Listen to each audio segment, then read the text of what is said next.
Welcome to the Climate Diplomacy Podcast, a podcast from the Berlin-based Think and Do tank Adelphi, bringing you the latest insights and debates in international climate diplomacy and security. We are your hosts, Raquel Monayer. And I'm Alexandra Steinkraus. In this series, you will hear from experts and practitioners offering their take on climate foreign policy, climate-related impacts to security, and promoting peace and resilience in a changing climate. For more information, please visit climate-diplomacy.org or follow @ClimateDiplo on Twitter. Welcome back to the podcast. We're here at the start of 2025 to kick things off with today's episode, and we'll be taking a deep dive into the topic of water. More specifically, the question of availability versus scarcity and the weaponization of water. And we are joined by one of our most recent climate security expert network members, Malak Altaeb. She's an independent consultant and a researcher from Libya, and she has covered with her work North Africa, including Libya, Tunisia, and Egypt, in addition to the Gulf Cooperation Council, focusing on water politics and climate change and the water-food nexus. Welcome, Malak. Thank you so much for having me. Welcome. We're very happy to have you to kick the year off. So to start us off for this episode, let's maybe set the stage a little bit in terms of water and conflict. So to start things off in terms of availability and scarcity, to what extent is the scarcity being driven by physical versus economic? And how is climate change impacting these dynamics? Definitely. To set the scene and understand the difference between physical water scarcity and economic water scarcity, and of course the role of climate change dynamics into the two, it's important to understand first, what do we mean by physical water scarcity and what do we mean by economic water scarcity?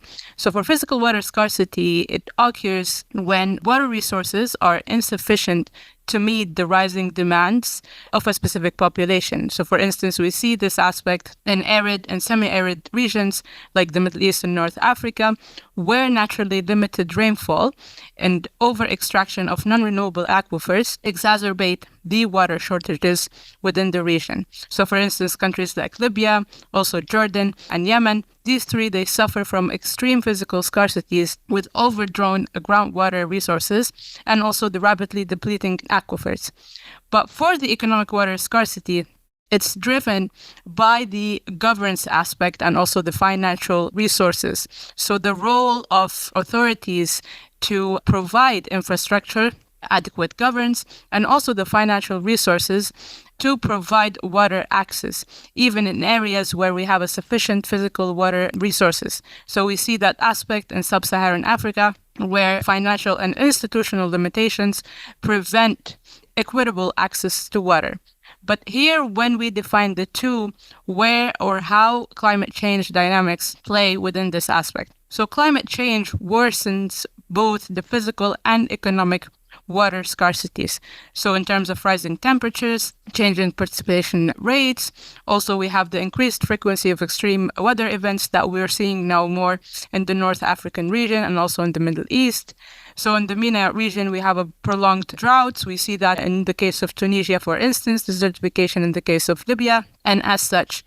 So it's important to understand how climate change makes the situation worse for both the physical and the economic water scarcity in order to understand how to tackle this scarcity and to what extent further governance or adequate management structures are needed. Thanks, Malak. And now we know that water stress is increasing also globally, right? Most regions are experiencing drought, water shortages to different degrees. But despite this, and also all these impacts that you've just mentioned, we haven't yet seen water as a main trigger behind international conflict. So even when issues related to water are present in a conflict context, the conflict does tend to have other causes. So here's my question to you. Where are the water wars that we've heard so much about? Yeah, this is a good question because we talk about water scarcity and we talk about severe water stresses for many communities. We see, for instance, around 11 countries out of 25 countries in 2019 were identified within the severe water stress rate or ranking. But when we talk about severe water scarcity or water stress, we can see that to what extent, I mean, as your question says, where are the water wars within this context? We're seeing a lot of communities facing different economic issues, also political issues as well. So despite the predictions of water wars, direct conflicts in general over water remain rare. So instead, water scarcity, we see it in different contexts, and I think we will go in detail into that later on, often acts as a stress multiplier. So how water stress is used by different actors as a stress multiplier to increase existing political or even social and economic tensions. So for instance, an example here is the Nile River dispute, so between Egypt, Ethiopia, and Sudan over the Renaissance Dam. This has caused significant tensions, but what we saw in this case is that diplomacy and negotiation have so far prevailed. So it is important in this context is that the role within the potential water wars, that diplomacy and negotiations, the role of policy, is always in favor by policy actors rather than investing in water wars that potentially would not have the result that is anticipated by rivaling actors. And I want maybe to highlight one point. So here I think it's important to highlight is that we didn't see a full-blown water war between different countries. I mean, the specific example that I highlighted in case of the Nile River and the Renaissance Dam is that there are many factors that play a role in this case. We have the interdependence. So if we focus on the MENA region, but even more globally, there are many water resources that are shared. So shared water resources make cooperation more beneficial than conflict. Also, there is the economic and political considerations. Of course, countries would prefer negotiations and to sign or develop certain treaties to avoid the high costs of war. And also international frameworks. We have agreements that promote dispute over resolution, and when we talk about natural resources, it's important, and many countries focus on the three rather than investing on a full-scale water war.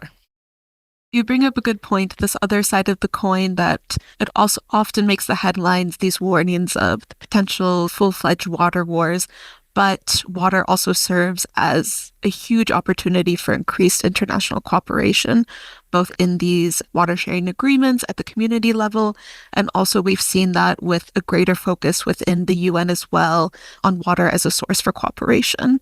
But of course, even if these dynamics are not manifesting in these full-blown water wars, water certainly is a source of conflict and contention in many different places and can be very difficult to pinpoint or predict. But now focusing on a much more concrete role that water can play in conflict is, of course, when it can be used as a weapon of war in existing conflicts. So tell us a bit about this aspect of it. When we talk about water in terms of reality in modern warfare, and if we talk about how water is used as a stress multiplier, so it's to increase stress and to achieve certain goals that would benefit certain factions over the other. So in this case, when we talk about the weaponization of water, it is being strategically leveraged to control, for instance, populations, to weaken adversaries, or also to exert political influence. So this tactic has been particularly evident in regions already vulnerable to water scarcity and also fragile governance. So I want to highlight a specific example in this case and the different strategic weaponization of water. I mean, it takes different forms. For instance, there is the form focusing on water infrastructure as a target, and we've seen that in different countries. But the main, I think, example that I can highlight here under my scope of focus is Libya. So destroying water system disrupts civilian life and also undermines adversaries. We see it, for instance, in 2019 and 2020 period, during Haftar's attempt to seize Tripoli, the capital, the LNA forces has tried to shut down water from the Great Man-Made River project that reaches the capital Tripoli in order to put pressure on the government of national accord at that point in order to surrender basically and put more pressure on civilians. So we've seen here in this example how water resources, or how the weaponization of water was used by certain factions, whether military factions or even governmental factions, in order to put more pressure and insert more political power and dominance. There's also the example of denying access to water resources. This one sets the scene as well. Also, we have the case of Ukraine, for instance, the deliberate flooding or deprivation. At that time, during the Russia-Ukraine conflict, Russia reportedly destroyed parts of water infrastructure, in terms one of the dams in Ukraine, causing massive flooding and ecological damage. So we've seen to what extent this reflects on civilians' lives, but also the effect it has on regions within a specific country that affects agriculture viability and also causes civilian displacement. Thank you. And we will also soon get into the conflict and the political dynamics within Libya, which I guess will explain a lot in terms of understanding some of the underlying causes behind some of the country's water issues and how it plays out there. But before we go there, based on this, which you already gave an overview of what this means, but can you maybe start us off with an overview of water scarcity and just the general situation around water resources in the region and Libya itself? So in terms of the water situation and water resources in Libya, Libya is characterized by a semi-arid and arid climate, given that it is located by the Mediterranean, but also the Sahara Desert. So it makes the climatic characterization quite specific to this region, where rainfall is quite limited to specific areas in the northern coastline, in terms of Al-Jabal Al-Akhdar, for instance, in the east, and Jabal Nafusa in the west, but we don't see rainfall. It's almost non-existent to limited as you go south to the country. And also, Libya does not have rivers, so the country relies heavily on non-renewable groundwater aquifers from fossil aquifers. A prominent example is the Nubian sandstone aquifer system that is located in the southern part of the country, where it is used primarily by the Great Man-Made River Project, which I will introduce as well, to convey water from the south to the northern part of the country, where over 80% of the population resides. So these aquifers, formed over thousands of years, are considered finite, and that's why here I stress on non-renewable groundwater. Non-renewable here meaning that they are specific and they have a specific withdrawal rate. So that's why the usage must be quite specific, and it's quite particular in this case. But they are being overexploited, given that the dependence has been on non-renewable groundwater resources. So here, for instance, Libya in general receives less than 100 millimeters of rainfall annually. Also, the water withdrawal. Over 80% of Libya's water is used for agriculture, and it's often insufficient irrigation systems. And we see limited alternative water resources here. I want to highlight desalination and wastewater treatment facilities. These exist in the country. I mean, they've existed since the 1960s, but the investment in these has not been quite strong, whether under the former regime supervision or rule, or after the fall of the regime in 2011, which kept these two alternative resources quite limited. And again, when we see the impact of climate change now, we have an intensifying rate of drought in the country. The groundwater recharge now has been reducing, and we're seeing an increased evaporation as temperatures have been increasing since the last decade or so. Thanks for giving us a very clear overview of these climatic impacts on water in Libya and also more broadly. So now to tie it in and dive a little bit more into these conflict risks, conflict dynamics, how has the history of protracted conflict in Libya and also the legacy of Gaddafi's water policy, which of course this discourse of Libya as a country of plenty seems relatively at odds with the overview that you've given us now. So how does the protracted conflict and this legacy impact Libya today? And how does this continue to influence the way that the weaponization of water plays out within this context? Okay, so in this case, I want to first, I think, set the scene with Gaddafi's water policy legacy and how this legacy has been within the shadows of the political system since 2011, and it's a sort of an inherited ruling system that unfortunately still prevails within the governmental institutions when we talk about the management of natural resources in the country, but more specifically, water resources. So Gaddafi's water policy legacy, the main or the symbol of this legacy is the Great Man-Made River Project. So it was a symbol of Gaddafi's ambition to make Libya self-sufficient. I mean, the main goal of this project is to send a message to the world that Libya has the potential to become self-sufficient in terms of providing water and also in terms of agriculture. However, the dependence within the country on fossil aquifers created long-term vulnerabilities that we saw when the regime fell in 2011. The poor maintenance, for instance, when we talk about conflict, the limited modernization that did not occur in so long for specific or key water infrastructure in the country, these have reduced the effectiveness of this specific project over time. Also, there is the problem that I want to highlight is the centralized water governance. Water in Libya was governed from a top-down approach, meaning that there was no, I wouldn't say interference, but there was no contribution of the local lens in water management.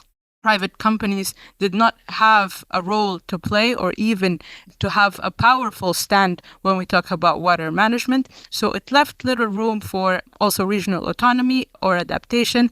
And when the regime fell, and that what we saw that the fragmented governance further weakened water management because water in general was controlled or was ruled or managed from Gaddafi himself, so it was focused on a top-down approach. And when the regime fell, we saw that the management of water was destructive in it because it depended on a specific system and it did not integrate different parts of the community or even institutions in this management. Now, when we go to the impact of conflict, first, we've seen since 2011 the reoccurring conflicts, whether civil war in 2014, whether we see through the LNA attempt to seize the capital in 2019, and also the on and off conflicts that happened throughout the years and in between, is that they caused many aspects or many challenges to water system in Libya. First, we've seen how armed conflicts have targeted water infrastructure. We've seen multiple damages to the Great Man-Made River Project, different networks around the country in terms of pipelines, pumping stations, also desalination plants. Maintenance has become nearly impossible in conflict zones, so that stopped any attempts to revive the existing water infrastructure. Also, the fragmented governance aspect. So competing governments and militias lack coordination. So it led to an uneven water distribution and also ineffective policy implementation. And again, there's also the economic strain. I mean, we've had over a decade of conflict, if not conflict. There is a political fragmentation, and this have drained resources needed for infrastructure upgrades and modernization, as in terms of funding priorities did not focus since 2011 on reviving or preserving the existing natural resources, specifically here water, and the funding that has focused, unfortunately, on serving political gains and also to ensure security of different political factions. Finally, if we talk about the weaponization of water, which I highlighted, we've seen that how different political factions, if we talk about militias, and their attacks on Great Man-Made River Project infrastructure in order to coerce communities or governments, and we've seen that in 2019. Also, there is the neglect and control aspect. Many factions have tried to control key water facilities, often prioritizing the political gains and depriving marginalized communities of access. And that's the case, for instance, if we talk about the Amazigh community in the Nafusa mountain and the issue of water accessibility since Gaddafi's regime and until now. Thanks so much. So before we look to the future a bit, I also want to dive into somewhat of a case study that a lot of our listeners are probably at least somewhat familiar with. But in last year, in mid-September, of course, the Derna Dam collapse was very prominent in the headlines, and especially more than 12,000 people confirmed to have died in the floods that struck this area in eastern Libya. How did the political dynamics that you've been describing, especially the fragmentation that you've described, contribute to both the humanitarian and rescue missions at the time, but also how do they continue to impact the rebuilding of this infrastructure and these rebuilding efforts? When we saw the catastrophic floods last year that were caused by Storm Daniel in 2023, they exposed, I think, the interplay of political dynamic and also environmental vulnerability. So there has been quite I wouldn't say a shift, but the international community was forced to shift the scene not only on the political deficiencies, but also the environmental deficiencies and how the political dysfunction contribute to environmental degradation that has been kept invisible within the political chaos that has been happening since 2011. So here, I think, when we talk about the flooding at that time, it confirmed the widespread, I wouldn't say the widespread of corruption, also neglect, but also it showed the destruction that affected the northeastern region, specifically Derna. So when we talk about the contributing political factors here, there are a few. One of them is the corruption and mismanagement. The decades of corruption undermined disaster preparedness, with funds for infrastructure and emergency services often misappropriated. And I highlighted the fact that the funding that has been allocated by the different successive governments since 2011 has focused on ensuring, I wouldn't say authoritarian, but the authorities' security at that time in order to ensure that the certain factors will remain in power, but it did not focus on sustaining or ensuring funds for infrastructure and also emergency services. There's also the fragmented response. What we saw at that time after the flooding is that fragmented governments between Tripoli and Tobruk, they delayed and complicated rescue efforts, even though we've seen quite a huge role or emergence of local initiatives, for instance, CSOs, but we've seen how fragmented governments in both areas, they complicated the rescue efforts and they embedded coordination and resource allocation. And again, we've seen how years of conflict left critical infrastructure, here we're talking about the dams, specifically in Derna, in disrepair. Even though there were specific documents that revealed that certain funding from the General Water Authority in Libya actually allocated for the maintenance and repairedness of these dams, but with the corruption and mismanagement prevailing to ensure that the maintenance would actually take place. So the collapse of the Derna dams amplified the devastation. In addition, the impact on the humanitarian and rebuilding efforts. So we've seen, for instance, the reconstruction challenges. So political fragmentation continues to embed rebuilding efforts. We've seen now that under the political fragmentation, that within the East, we're seeing that LNA, Haftar, and his management structure, they're trying to showcase or reflect an image that they are the one responsible for rebuilding or reconstruction within that area, making little room to almost no room for the government in the West, the government of national unity, JNU, to have any type of role in this reconstruction effort. So the lack of central authority here makes it difficult to prioritize and implement sustainable reconstruction projects. There's also the long-term vulnerability here that without a unified governance and also a focus on resilience, which now we're still trying to find within the Libyan sphere or environmental sphere, we were still not talking about increasing environmental resilience. Libya still remains at risk of future climate-related disasters. Thanks, Malak. You've done a great job in unpacking some of these core dynamics, especially around governance that are playing out in Libya, which are in most cases actually very unique to the country, but at the same time also super important to understand the country's water-related problems, probably other problems as well, but we're focusing on water here.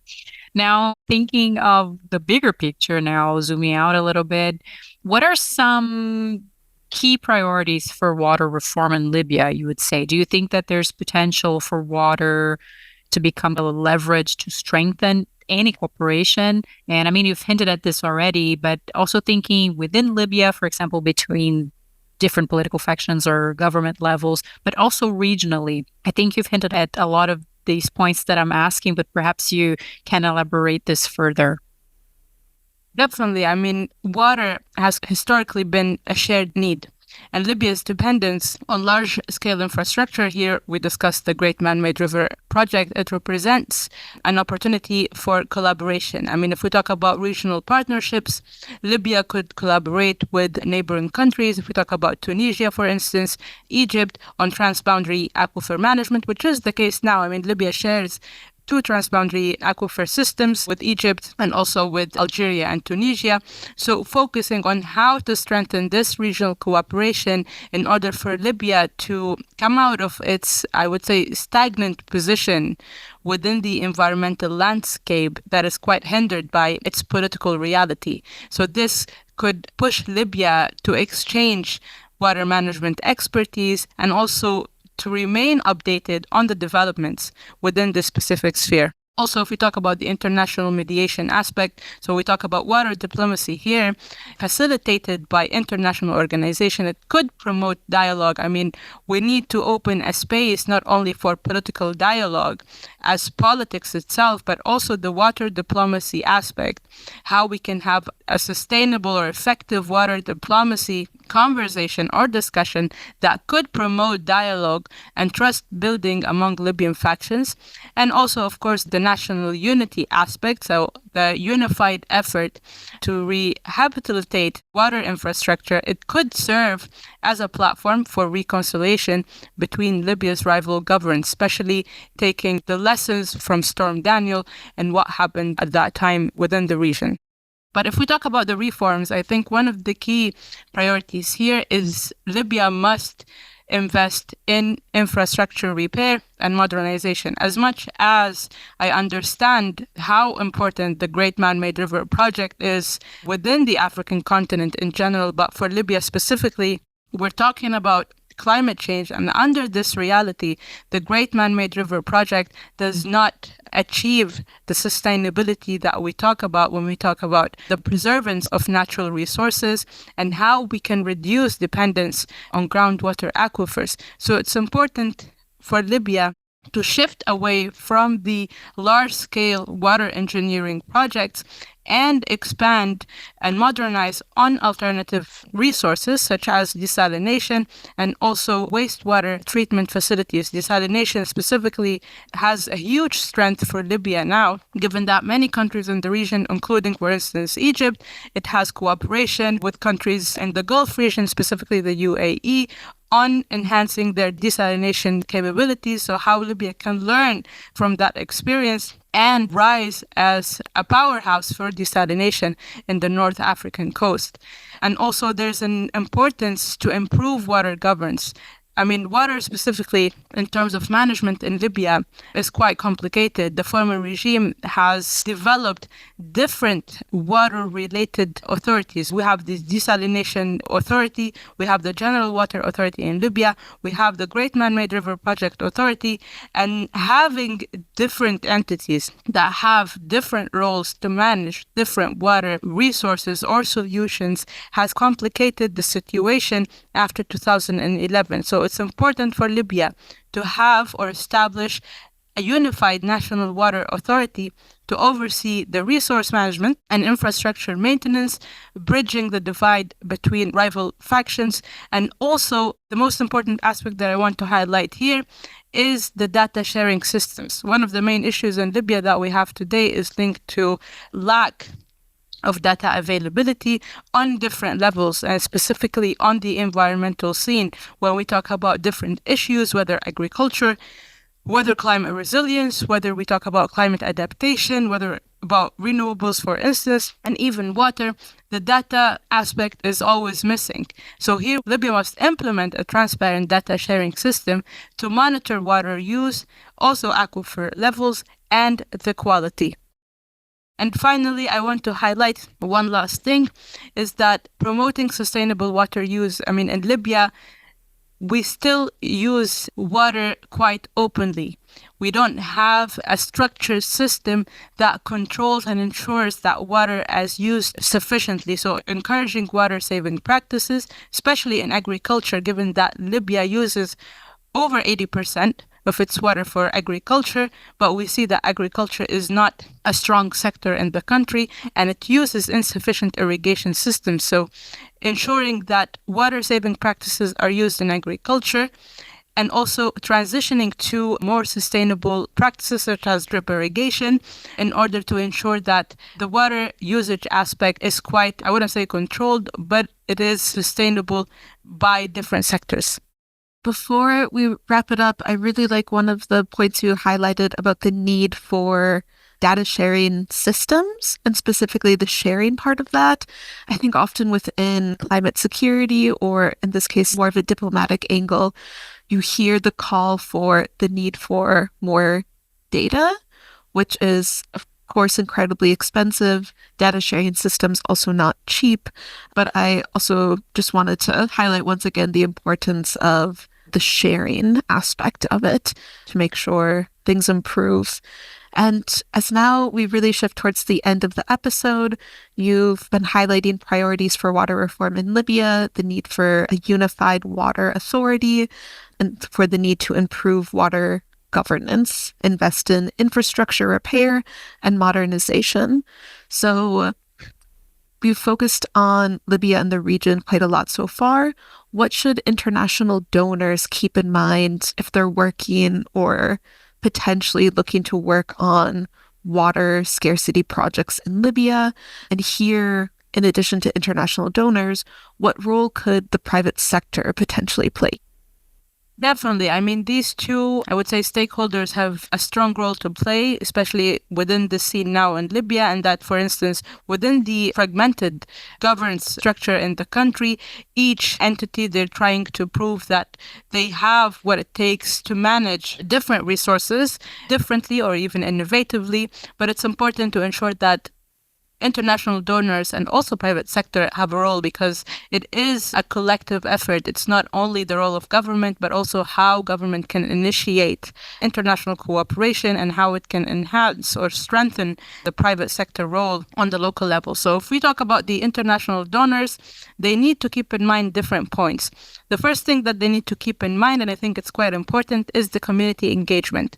One of the main aspects that we're still missing in Libya, whether we're talking here specifically on water, is how we can involve local communities in planning and implementation to ensure that solutions are contextually appropriate and widely accepted. It's important that, okay, we will have an international entity that wants to implement or collaborate with a governmental authority, let's say a municipality, and they want to implement specific water solution. But if you're missing the community engagement lens and the public opinion in that aspect, there most likely will be an opposition to that specific project if shared understanding is not initiated. There's also the capacity building aspect. Allocate resources from international, let's say, donors to train local water managers and engineers. Libya has quite a good capacity if we talk about water engineering and also water management. However, there's also the lack of being updated to what's happening in the scene in terms of training, workshops. So it's important to allocate resources for training to ensure that Libya has the skills needed for sustainable water management. And there must be a focus on sustainability. One of the shortcomings that I have seen throughout the years is the lack of a long-term vision. There's a focus on an instant and a short-term fixes. But when we look into long-term, we don't see the direct impact and sustainability of a specific solution. So there's a need to invest in long-term solutions. Here, okay, we talk about renewables. There has been attempts to implement renewables, but how we can ensure that renewables are used in desalination in order to ensure that we have a quite climate resilient infrastructure. So in terms of now the role of the private sector, first, I think For the private sector, there should be an investment by private companies. They can finance and operate public-private partnerships. PPPs are quite important when we talk about water infrastructure, if we talk about desalination plants. So how to ensure that not only the sole, let's say, responsibility is on the public sector, but the private sector is involved in this investment and in this management scheme. So we have a shared management aspect of alternative water resources. So it focuses on efficiency and also scalability. In addition, the technology and innovation aspect, the private sector, for instance, has the potential to introduce smart water management systems to monitor, for instance, leaks, manage distribution, and optimize uses. We've seen a few examples if we talk about, for instance, vertical farming. There has been a few solutions in Libya that has been developed by a private sector in order to implement vertical farming to reduce the amount of water used for irrigation and ensure that there is an increase in the local production aspect. So this, for instance, the private sector can provide solutions like drip irrigation systems or even solar-powered pumps tailored specifically for Libya's agricultural sector. And again, the private sector has the potential to create jobs in infrastructure development and maintenance to contribute to economic stability, especially in conflict-affected areas around the country. And again, there is an important and finally one to highlight the partnerships that could emerge with global water technology firms. The knowledge transfer aspect in water management is quite important. And Libya, it's still isolated within the sphere, given the high stake when we talk about knowledge transfer or knowledge sharing and how we can contribute or put or set Libya within the scene when we talk about international collaboration. So the private sector has the potential to partner with global water technology firms to ensure that knowledge transfer is effectively used and best practices can be shared with Libya. In this month's episode, we've discussed the relationship between water, climate change, and conflict, specifically looking at its weaponization and its interplay within Libya. We've also taken a closer look at the floods that struck eastern Libya in September 2023 and examined how political dynamics and fragmentation at the time contributed to some challenges within humanitarian and rescue missions. And we have also taken a look to the future and highlighted the need for investments in infrastructure repair and modernization as a priority within Libya.